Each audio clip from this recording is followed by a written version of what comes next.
Larry and Sergey are the quintessential Silicon Valley entrepreneurs. They're smart, they're visionary. Larry Page and Sergey Brin invented Google in the late 1990s when they were PhD students at Stanford. They think that basically they're doing something terrific and they're really out to change the world. Today, Google is the world's preeminent internet search engine. It clarified and cleared up the clutter of the internet and made it possible to find what you were looking for quickly and easily.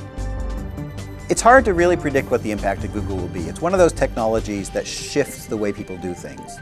The Google Boys, now on Biography.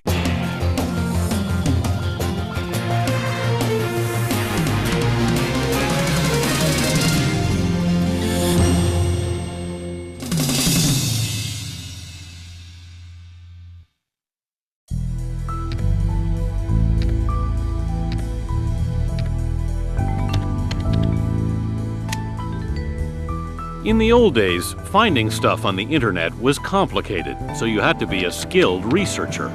But not today.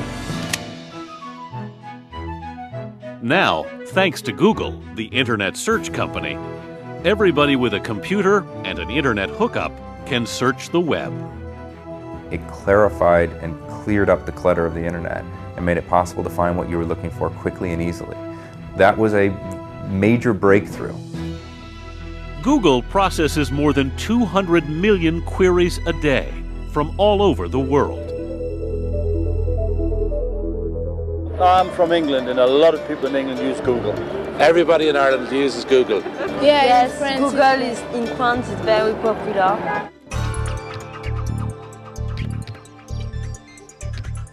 One thing that's happened with Google becoming commonplace is people really expect to get information. So you're going out on a first date, you Google. You find out something about the guy or the girl before you go. The Google index becomes who you are in other people's eyes. That's a new thing, and we as a culture are just getting used to it. Google has helped improve healthcare. And doctors will all tell you that their patients are far more informed when they come in than they ever have been.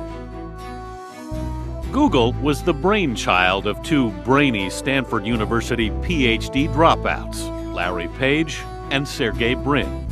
Larry and Sergey are the quintessential Silicon Valley entrepreneurs. They're smart, they're visionary, they're pig-headed in the best sense of the word.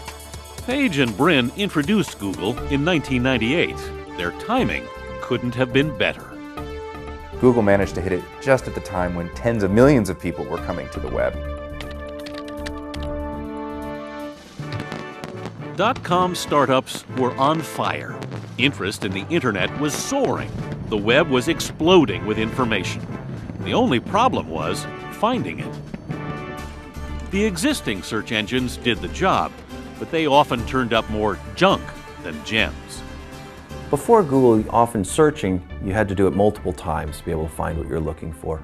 Or if you were browsing on a site like Yahoo, you had to click through a lot of pages. They all had various problems. Some had irrelevant results. You'd type in a query for cars and get lawnmowers or tractors. Plowing through all the garbage to find the few nuggets of relevant results was time-consuming and frustrating. To overcome the problem, search engines like Yahoo used human beings, librarians instead of computers, to catalog the web's information and create searchable directories. There's always been a basic philosophical difference between things like Yahoo and things like Google.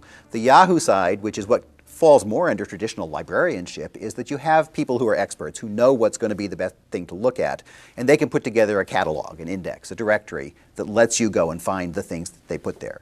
But that solution wasn't perfect either. When you get millions and billions, and we'll be coming to trillions of different things on the web, you can't have enough editors to do that. But you can have computers, more and more computing power, to go and check that out. Brin and Page opted for computing power. After studying existing engines, they came up with a supercharged machine that became a model for all other search engines. Now what I would like to do is just to show you what 1 second... Sergey Brin revealed some of its inner workings at a recent technology, entertainment, and design conference in Santa Monica. This is how we have to move the bits around to actually get the people the answers to their questions. You can see that there's a lot of data running around. It has to go all over the world through fibers, through satellites, through all kinds of connections. Brin and Page help direct traffic to sites big and small, to independent journalists, to businesses and organizations which might not otherwise have been found. I think they see the goal of something like Google, to a large degree, as making society more democratic. Google also helped pioneer a whole new field of marketing that matched advertisements to relevant search results. Users, when they're looking for something like flowers, will serve a flower ad, something that's targeted to their very specific query. Prior to Google, no one knew how to make money off of search engines, so no one paid much attention to perfecting them. Google has turned search into a money-making machine. Search-related advertising is now growing faster than all other forms of marketing. Google has become, on both the search and the advertising side, sort of the standard for how you both find things on the internet and how you make money on the internet. It's hard to really predict what the impact of Google will be. It's one of those technologies that shifts the way people do things. And the automobile didn't just get people from their farm to town, it shifted the whole culture, shifted the whole way that we organize cities and roads and everything else.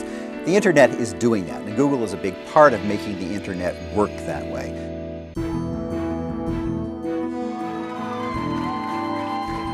Google's success has been closely watched by its rivals. In November 2004, the fiercest competitor of all, giant Microsoft, announced that it was launching its own search engine.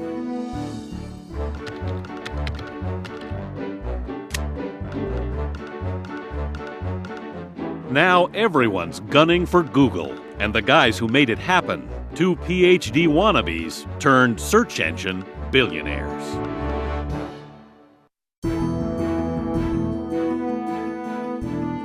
Google founders Larry Page and Sergey Brin didn't intend to start their own company. What they wanted to do was sell their invention to one of the existing search companies. Alta Vista, Yahoo, you name it, Excite, InfoSeek, they talked to them all. And all said the same thing. Search is kind of over. We're not that interested in great search technologies. Our search is good enough. And any one of those companies could have had that technology during that period of time, 97, early 98, for a song. So they decided that they were going to form their own company and try to do it on their own. Brin and Page had known each other only 3 years at that point. Brin, a 23-year-old doctoral student in computer sciences at Stanford, met Page, 24, in 1995, when he showed the newly arrived PhD candidate around the campus. Sergey and Larry were in the same program. They, had similar research interests, but they were not friends. And what I heard was when they met, they didn't really like each other. That doesn't surprise me at all, because super smart people generally are wary of other super smart people. Page was the son of a Michigan State University computer science professor. Larry was always a very independent kind of guy. He's not the kind of student who comes in and says, "What are you working on? Tell me what to do." He'd come in and say, "I've got this idea I want to pursue." He was a born inventor. In his earlier career, he did things like build a huge inkjet printer of his own out of Legos or a plotter. He comes up with things that don't sound like they would work, and then he figures out how to make them work. Sergey Brin was the son of a University of Maryland mathematics professor. Brin's family had emigrated to the U.S. from the Soviet Union when he was only 6 years old. Sergey always seemed very bright, of course, and very sure of himself. His interests ranged well beyond search engines. Sergey is really looking into new ideas on biotech and space travel and those sorts of things. Very interested in the outdoors and sports and roller hockey and stuff like that.